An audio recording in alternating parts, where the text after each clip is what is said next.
The world today is filled with a very high level of stress, anxiety, fear, and people feeling really stressed out and anxious and uncertain of themselves. So, what can we do about it? The single biggest thing we can do to help ourselves is develop self compassion. And today we're going to talk about journaling and self compassion. Hi, in the world today, we're seeing record levels of anxiety, uh, stress, fear. And a lot of people, if you get down to it, they don't seem to like themselves that much and they're a bit too hard on themselves. And really, the best way of dealing with this is self compassion. And today we're going to take a look at an article in Psychology Today, which talks about self compassion and diary writing. Now, in this channel, I've often referred to the power of journaling or diary writing. And really, just think of it this way: if I have an orange, I have an orange. If I squeeze the orange, I have orange juice. If I have a life experience, I have a life experience. If I reflect upon it, it's like squeezing the essence out of it, and I have life juice, I have life essence. And really, this life essence can help support us. If we take a look at all this fear and anxiety and stress, it's always based upon, if we look at who we are deep within inside, the core self feels insecure. And because of that inner insecurity, we look at the world around us and everything is full of fear and stress. Now, of course, objectively, there is fear and stress, but how can we deal with fear and stress without ourselves getting sucked into it? It's like this whirlpool with the water going around. Same thing, if you take your sink and you pull out the plug and the water goes, we get sucked into the negativity, we get sucked into the fear and the anxiety and the stress. So how can we deal with it? How can we avoid it? And the best way is to become grounded in self. And the best way to become grounded in self is learn to like who you are and feel good about yourself and gain a sort of centeredness, groundedness within you that makes you feel strong no matter what's happening. Okay. So let's take a quick look at this article. I think it's very, very useful to think about. Okay. So here's the article from Psychology Today. Okay. So it's written January 4th, 2022. Kim Schneiderman, okay? So writing as a path to self-compassion, okay? She says here, many people can be harder on themselves than others, okay? And she notes that writing in the third person can help. So I often say in this channel, the power of writing your diary or journaling, whichever way you want to call it, and reflecting upon your experience is good. And what she basically says here is that if we do it in the third person, it really helps, okay?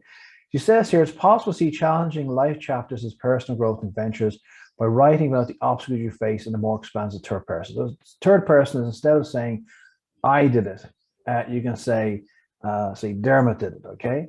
Now, me personally, if I write in the diary, I tend to write in the first person. You can try writing the first person, try writing the third person, but I think it's worth taking on board what she's saying. It's an interesting point here. She mentions this idea then that because we may often be kinder towards our friends than others, considering cognitive behavior therapy CBT questions, what would you say to a friend in the same situation? My assumption was that writing about difficulties in your life as if they're happening to somebody else, you would probably basically be more compassionate, okay? And she said this was not some clever gimmick. During my college years and English major and later book groups, I did easier time talking about and feeling compassionate towards protagonists who I identified. By contrast, speaking about my own personal struggles in the first person felt more vulnerable, more vocative of my ego, and therefore more likely to trigger my inner critic, okay? Research in the third person. Apparently, I wasn't alone. The growing body research was, again, showing that writing about yourself as this happened to the other person. So I think the thing is, it depends where you're at. If you're happy writing the first person, write the first person. But if maybe you're dealing with something that's difficult, it might be at times easier to talk about as if you're talking about somebody else. She quotes then the University of California and University of Michigan researchers asked participants to reflect on negative memories. In the third person, they reported less emotional pain, less rumination, improved problem solving, greater life satisfaction. So you see, there's kind of, when we look at our past, there's things we can easily talk about and things that we can't talk about very much. We're very hurt by those things. So maybe writing in the third person might be a good way to begin looking at something that was a difficult situation. She also mentions up here cognitive behavior therapy. And you might wonder what that is. So let's take a look. So we see here in our verywellmind.com, what is cognitive behavior therapy? So basically, they're saying here's the things can benefit: anxiety, depression, panic attacks, addictions, phobias, angers, and eating disorders. And early in the 20th century, the development of psychotherapy took off. The most famous one, of course, is psychoanalytic psychoanalysis. It's very slow, like 5 times a week for like maybe 5 years. It's a lot, very expensive, very slow. Even regular therapy will be two times a week for 3 or 4 years. Even counseling is going to be once a week, maybe for a few months. So whatever kind of therapy you do, it tends to be a little bit slow. It takes a while. And what some of these researchers realized was that everybody doesn't need to go deep into themselves and find the deep inner core of being. So people in the psychoanalysis, for example, doing a full psychoanalysis, are people who are probably wanting to get deep inside themselves, and it's almost like they have a need to understand the depths of their being. What about somebody who doesn't need or isn't interested in understanding the depths of their being? They just want to solve a problem. I give you a very simple example. Some years ago, there was a guy I knew. He was on a plane one day and smoke started coming through the vent, and he got a bit stressed and he got up and they fixed it, so on. And he's on a flight a few months later, and again, the same problem happened. But the second time the problem happened, he got a panic attack. And after that, every time he went to get on an airplane, he would get a panic attack. So what was actually happening was he was traumatized by this double event. So this guy doesn't need to solve some huge, big problem.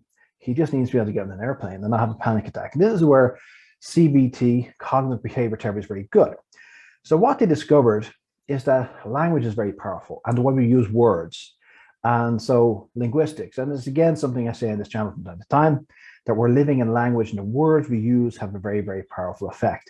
And so the whole idea of cognitive behavior therapy is using words and phrases and analyzing our language, and then working back towards new ways of thinking about something, okay? And obviously as well, cognitive behavior therapists do things like they might, get the person to visualize the experience, and they bring them to the airport. They do a lot of stuff that's very basic and simple, but it's on a behavior level and it's on a linguistic level, and it's about fixing these minor problems, which really arise because the way the mind works, the way the mind develops a panic attack or an anxiety or a phobia is it's like a puncture in a wheel or something. You don't need to change the whole wheel, you need to fix the puncture, okay? So there's a few little variations we have down here. We have cognitive therapies, which is on identifying and changing inaccurate or distorted thinking patterns, negative thinking basically. Dialectical behavior therapy, and DBT, addresses thoughts and behaviors while incorporating strategies such as emotional regulation and mindfulness, so taking a chill pill. Multimodal therapy suggests that psychological issues must be treated by addressing 7 different but interconnected modalities: behavior, affect, sensation, imagery, cognition, interpersonal factors, and drug biological consideration. You might think that sounds really weird, but it's about how do we fix this one problem. It's not about how I'm going to, you're going to be the journey of life, you're going to find out the deepest inner part of you. No, it's about fixing that problem, and what modalities do we need to get you beyond that anxiety or beyond that phobia or beyond that panic attack. And by the way, for things like panic attacks and phobias, CBT is the #1 in the world, by the way. Rational emotive behavior, or EBT, involves identifying irrational beliefs, actively challenging these beliefs, and finally learn to recognize and challenge these thoughts and behavior. So like if somebody is stuck in the house, they got a fear of going outside the house, it is irrational, but how do you fix it? That's what CBT is all about, okay? Okay, so let's just pop back over to this article here. So the research is showing that works pretty well, okay? And she says here, writing is a portal to self-energy. It wasn't until I got trained in internal family systems, IFS, that I began to suspect that my writing techniques had tapped into what I now know as self-energy. So this is her concept. It's an interesting concept. And remember, in psychology, we can't prove anything, but we have interesting concepts, and some of those concepts have usefulness. Self-energy is the phrase coined by IFS founder Richard Schwartz to describe inborn benevolent qualities, that's good qualities, that every person possesses, such as compassion, curiosity, creativity, calm, courageousness, clarity, confidence, and connectedness, also known as the 8 C's. IFS posts that while everyone is born with self-energy, people lose touch with those qualities along the way because of survival, and they get things like angry, addictive, anxious part of themselves, okay? So let's take a quick look here at, yeah, here we go. Again, this is just another system of therapy that people have, which is internal family systems. Okay, so here's their website, ifsinstitute.com. I think this might be a good way of seeing it. They have the idea of a core self, the firefighting self, the managing self, and the exile. Another little variation here of this team. Okay, here's a book, No Bad Parts. Okay, so it's like looking at the different parts within yourself. And here we go. The core self, which is the adult. Okay, the exiles, which are like the terrified 7-year-old, the ashamed 14-year-old. Okay, the managers like the inner critic, the angry director, the angry protector, like the Incredible Hulk looks at, the workaholic, firefighters, the drug abuser, the suicidal part. Okay, so these are examples of these systems. So we should ideally be this adult person, but there's aspects of ourselves which are traumatized early in childhood. There's part of ourselves that manage the situation, and there's part of ourselves like our addictions and their angry behavior and so on, and anxiety and so on. And the idea of IFSS is seeing each of these as an actual subpersonality. Okay, so you might see, if you look at some of my other videos, that I talk about the subconscious mind, that the conscious mind is the master, the subconscious is the slave, ideally the way it should be, but the subconscious is kind of badly programmed.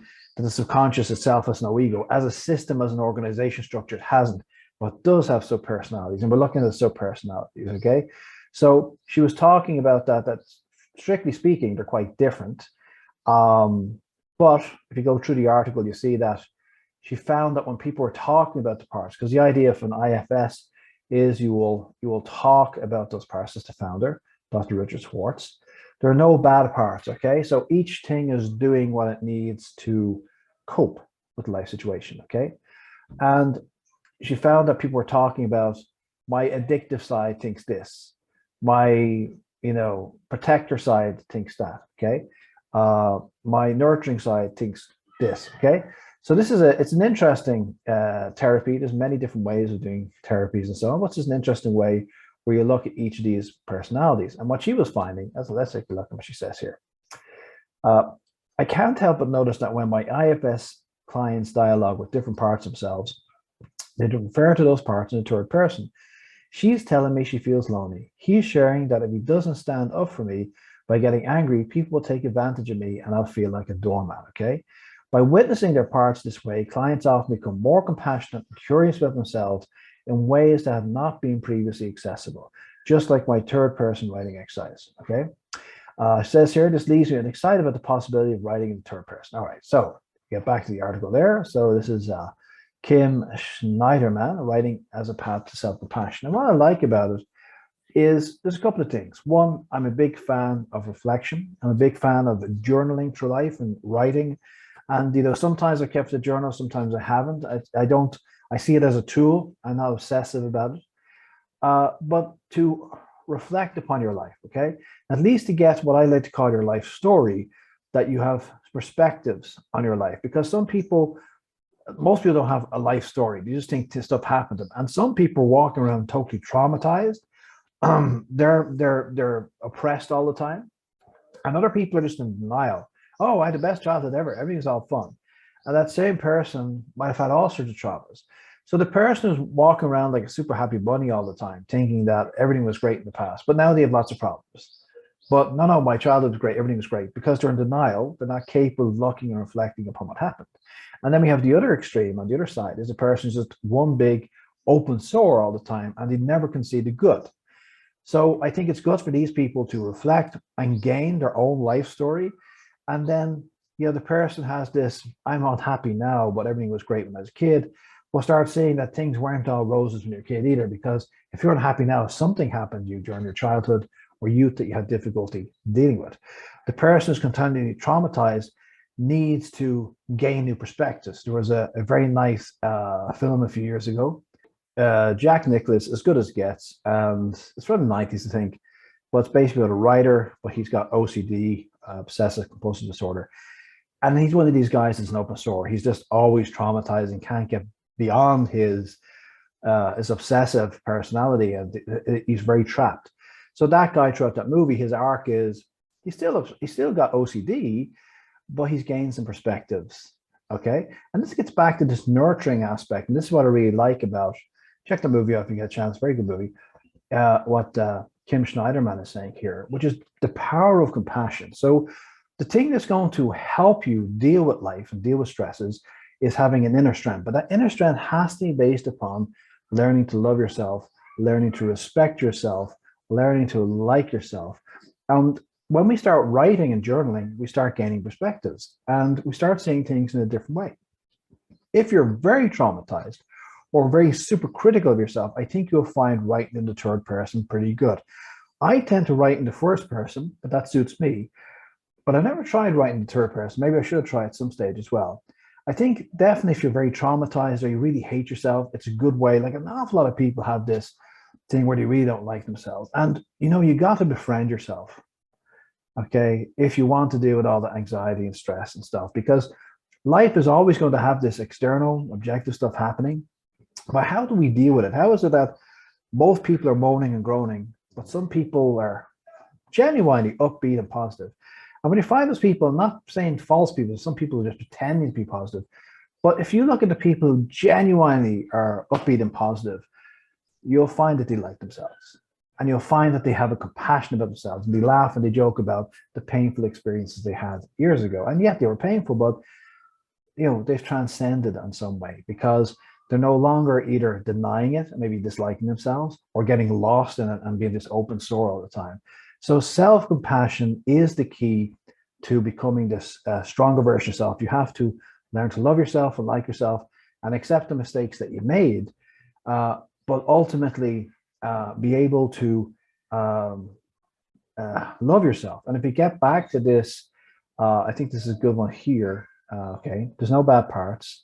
And this one here is very good, that these are different aspects of ourselves. So the difference between, you might be thinking what subpersonality is, the difference between you and your subpersonality is you're in the driving seat. You are the ego, you're the driving seat.